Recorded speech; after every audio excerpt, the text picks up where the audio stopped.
दोस्तों, एक एसपी साहब का नए नए ट्रांसफ़र होता है। उसके बाद उनको एक ज़िले में जॉइनिंग मिल जाती है।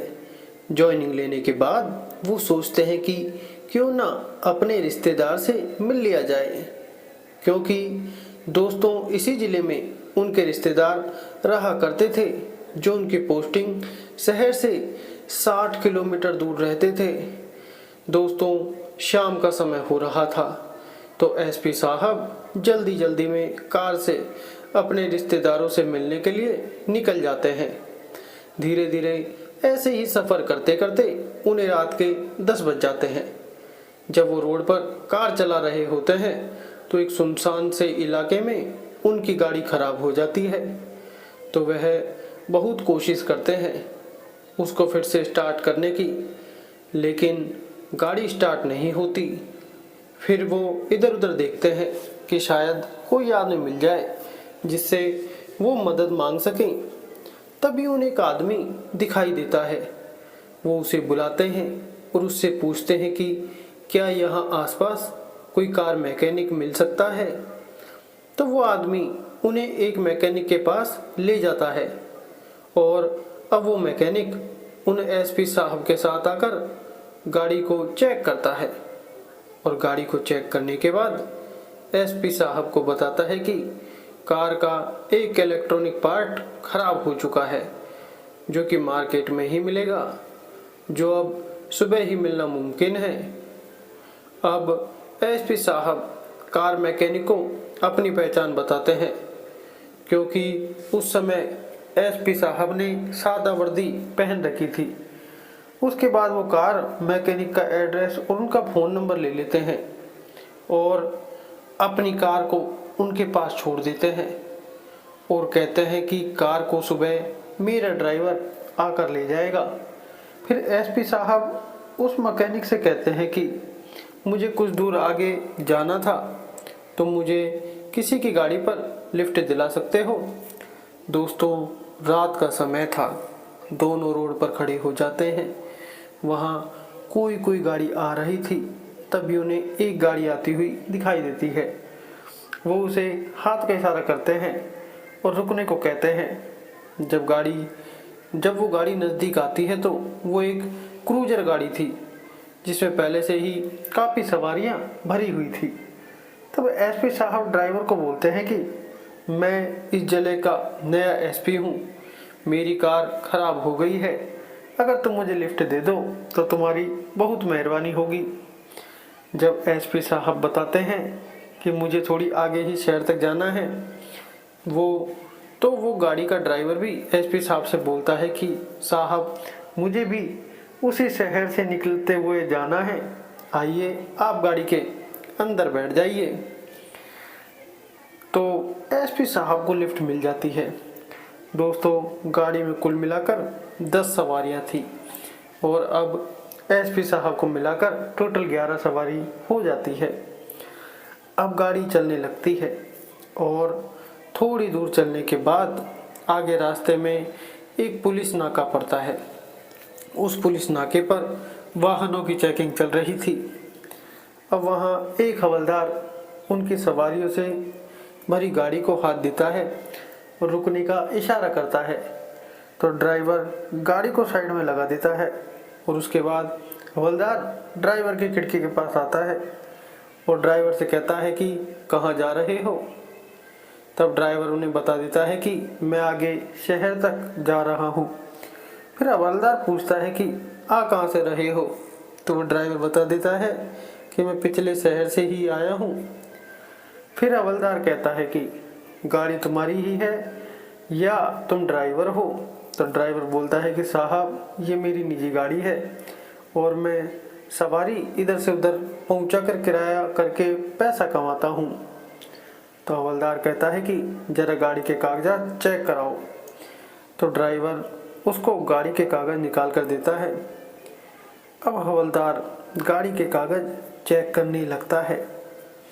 हवलदार कागजात चेक करने के बाद गाड़ी में सवारियां गिनने लगता है।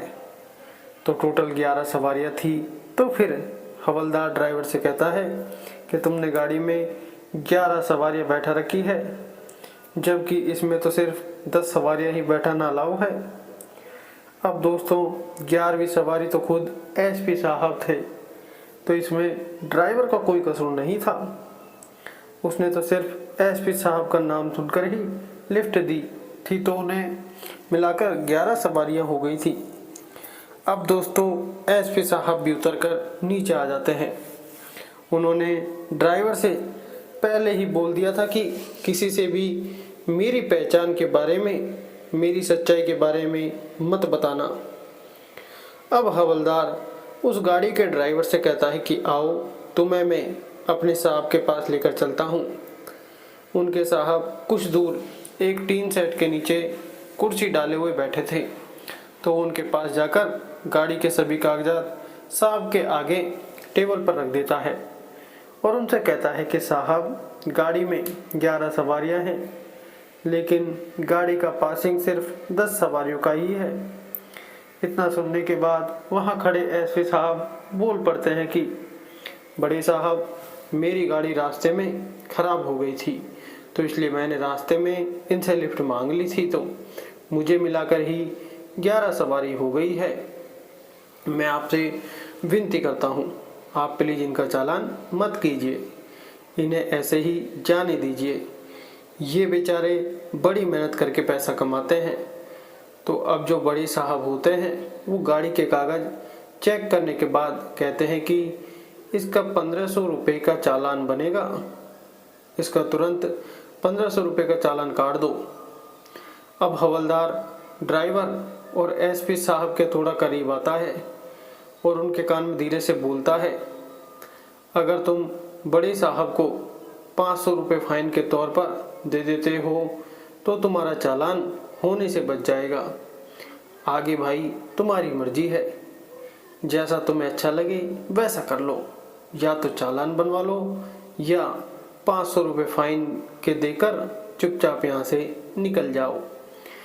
इसके बाद एसपी साहब ड्राइवर से कहते हैं कि ठीक है तुम ऐसा ही कर लो, 500 रुपये कोई ज़्यादा नहीं है। अब हवलदार उनके पास से बड़े साहब के पास चला जाता है और फिर एसपी साहब ड्राइवर से धीमी आवाज़ में समझाते हुए बोलते हैं कि तुम कुछ मत बोलना, अब आगे की सारी बात मैं खुद हैंडल करूँगा, बस तुम अपने फ़ोन की वीडियो रिकॉर्डिंग स्टार्ट कर लो और अपनी शर्ट की जेब में फ़ोन को ऐसे रखो जिससे कि सभी रिकॉर्डिंग होती भी रहे और पुलिस वालों को इसकी भनक भी ना लगे कि हम वीडियो रिकॉर्डिंग कर रहे हैं। तो ड्राइवर ऐसा ही करता है और एसपी साहब के साथ बड़े साहब के पास पहुंच जाता है। तब एसपी साहब बड़े साहब से कहते हैं कि साहब 300 रुपये में काम चला लीजिए, लेकिन बड़े साहब कहते हैं कि अगर जाना है तो 500 रुपये ही फाइन लगेगा, 500 से 1 रुपया भी कम नहीं लगेगा।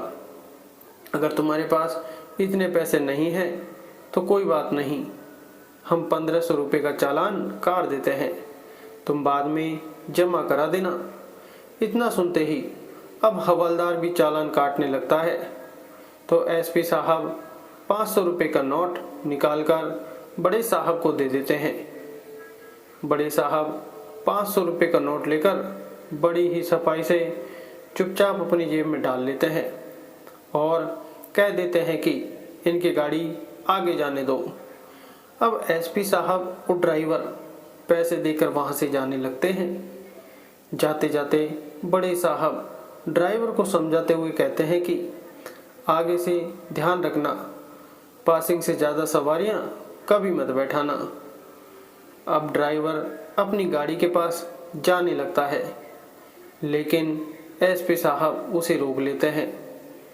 फिर वो बड़े साहब से कहते हैं कि सरकार ने तुम्हें यहाँ जनता की सेवा करने के लिए रखा है, लोगों को परेशान करने के लिए नहीं। तुम ये फाइन नहीं बल्कि रिश्वत ले रहे हो। पता नहीं आज तक तुमने कितनी रिश्वत ली होगी। तुम लोगों को बेवजह परेशान करते हो। जब यह बात बड़े साहब सुनते हैं तो उन्हें गुस्सा आ जाता है। वो हवलदार से कहते हैं कि ये लोग ऐसे नहीं मानने वाले, इनका इलाज करना ही पड़ेगा, चलो अब इनका चालान काट दो। तो ड्राइवर कहता है कि बड़े साहब, हमने तो 500 रुपये आपको पहले ही दे दिए हैं। तो वो कहते हैं अब 500 भी जाएंगे और तुम्हारा चालान भी बनेगा। तो इस पर एसपी साहब कहते हैं कि तुम्हारे जैसे पुलिस वालों को सस्पेंड कर देना चाहिए, जो इतनी रिश्वत लेते हैं और जनता को बेवजह परेशान करते हैं। अब ये बात सुनकर बड़े साहब का गुस्सा 7वें आसमान पर पहुंच जाता है। तो वो खड़े हो जाते हैं और एसपी का कॉलर पकड़ने लगते हैं।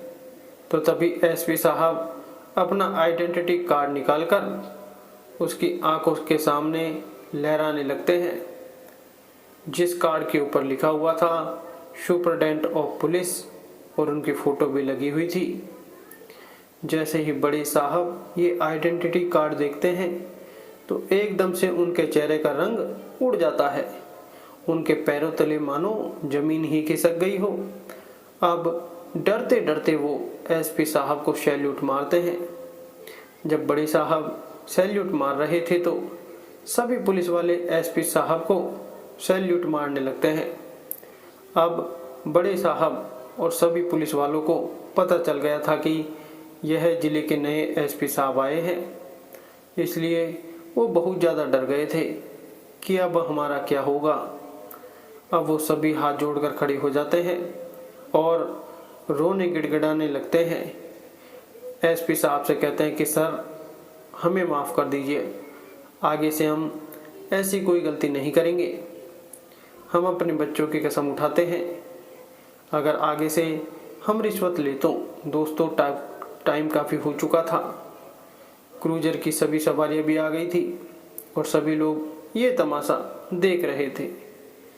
तभी उन सवारियों में से एक सवारी बोलती है कि साहब, इन्होंने बहुत लूट मचा रखी है, यह गरीबों को बहुत ज़्यादा परेशान करते हैं, ये लोग किसी को भी खाली नहीं जाने देते, हर एक से ये रिश्वत लेते हैं, चाहे कागज़ पूरे हों तब भी ये लोग रिश्वत ही मांगते हैं, कागज़ों में कोई ना कोई कमी निकाल देते हैं और फाइन का नाम लेकर बस इनको तो पैसे चाहिए होते हैं।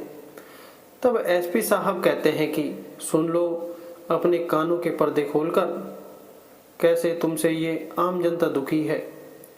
अब ड्राइवर भी बोल पड़ता है कि हमारे यूनियन के ड्राइवर बता रहे थे कि इन्होंने उनसे भी बेवजह रिश्वत ली है, ये हर बार उनको रोकते हैं और कुछ ना कुछ पैसे उनसे ले लेते हैं, वो भी इन लोगों से बहुत ज़्यादा परेशान है सर, आप इनको माफ़ मत करना, इनको ऐसे ही मत छोड़ना, इन्होंने लोगों को बहुत ज़्यादा परेशान किया है। जब लोग इतना बोलने लगते हैं तो एसपी साहब कहते हैं कि अब बताओ मैं तुम्हें कैसे छोड़ दूं, तुमसे लोग बहुत ज़्यादा परेशान हैं, तुम्हें लोगों की सेवा करने के लिए रखा गया है और तुम लोगों को लूट रहे हो। तब एसपी साहब उन पर एक्शन लेते हुए उन सभी को सस्पेंड कर देते हैं और अपने बड़े अधिकारियों को सूचित कर देते हैं और वहां पर नया स्टाफ तैनात करने के लिए बोलते हैं। इसके बाद वो क्रूजर वाले के साथ अपनी रिश्तेदारी में चले जाते हैं और सुबह अपने ड्राइवर को अपनी गाड़ी लाने के लिए भेज देते हैं और खुद जिला मुख्यालय में आ जाते हैं। अब वहाँ से अपनी सरकारी लाल बत्ती वाली गाड़ी में बैठकर उसी क्रूजर ड्राइवर के पास जाते हैं, उनकी यूनियन से मिलते हैं और वहाँ ड्राइवर का बहुत धन्यवाद करते हैं कि तुमने रिश्वतखोर पुलिस वालों को पकड़वाने में मेरी बहुत सहायता की है और साथ ही मैं धन्यवाद करता हूँ कि तुमने मुझे ज़रूरत के समय लिफ्ट दी। अब वो सभी ड्राइवरों से कहते हैं कि अगर तुम्हें कभी भी मेरी ज़रूरत पड़े तो तुम मुझे बताना, कोई भी नाके वाला, कोई भी पुलिस वाला तुमसे रिश्वत मांगे तो मुझे कॉल ज़रूर करना। इसके बाद वो उनको अपना नंबर देते हुए नसीहत भी करते हैं कि आप लोग भी पूरी एहतियात से गाड़ी का परमिट करा कर ही गाड़ी को रोड पर चलाया करो, अब इसके बाद उन ड्राइवर को जब भी ज़रूरत पड़ती थी तो वो एसपी साहब को फ़ोन कर देते थे। एसपी साहब तुरंत कार्रवाई करते थे। अगर वो खुद नहीं जा पाते थे तो वो अपने स्टाफ में से किसी को भेज देते थे। एसपी साहब ने वो वीडियो रिकॉर्डिंग ड्राइवर से ले ली थी। अब उन पुलिस वालों पर केस चलता है। इसके बाद उनको कोर्ट में पेश किया जाता है और सबूत के तौर पर वो वीडियो दिखाई जाती है। तब जज उन्हें वहाँ से सज़ा सुनाते हैं और उन्हें जेल भेज दिया जाता है और इसी के साथ उनकी प्रॉपर्टी की भी जांच की जाती है कि इन्होंने रिश्वत के इस पैसे से कितनी प्रॉपर्टी बनाई है। तो दोस्तों, एक ईमानदार एसपी साहब ने ईमानदारी से अपनी ड्यूटी निभाई और रिश्वतखोर पुलिस वालों को सस्पेंड कर दिया। दोस्तों, सभी पुलिस वाले रिश्वत नहीं लेते। कुछ ही पुलिस वाले रिश्वत लेते हैं जिन्होंने पूरे महकमे को बदनाम करके रखा है, पूरे डिपार्टमेंट को बदनाम करके रखा है। पुलिस वालों का नाम सुनकर ही लोगों के दिलों में रिश्वत का ख्याल पहले ही आ जाता है। अपने पैसा जाने का ख्याल उनके मन में आ जाता है। लेकिन बहुत ज़्यादा पुलिस वाले ईमानदार भी हैं जिनकी वजह से हमारा देश तरक्की कर रहा है। लगभग रिश्वत लेने वाले लोग आपको हर एक डिपार्टमेंट में मिल ही जाएंगे। दोस्तों, इस कहानी को सुनाने का मकसद किसी को दुखी करना या परेशान करना बिल्कुल भी नहीं है। यह कहानी बताती है कि आपको रिश्वत से परहेज करना चाहिए, क्योंकि अगर आप कानून की नज़रों में नहीं आते, लोगों की नज़रों में नहीं आते, लेकिन भगवान की नज़रों में तो आते ही हो। भगवान तो सभी को देख रहा है, इसलिए बेईमानी की कमाई से परहेज करना चाहिए। तो दोस्तों, आपको यह कहानी कैसी लगी कमेंट बॉक्स में अपने विचार अवश्य बताइए। अगर कहानी आपको ज़रा भी पसंद आई हो तो हमारे YouTube चैनल को सब्सक्राइब कर लीजिए और वीडियो को भी एक लाइक कर दीजिए। मिलते हैं फिर से एक नई और इंटरेस्टिंग कहानी के साथ। तब तक के लिए धन्यवाद। जय हिंद, जय भारत।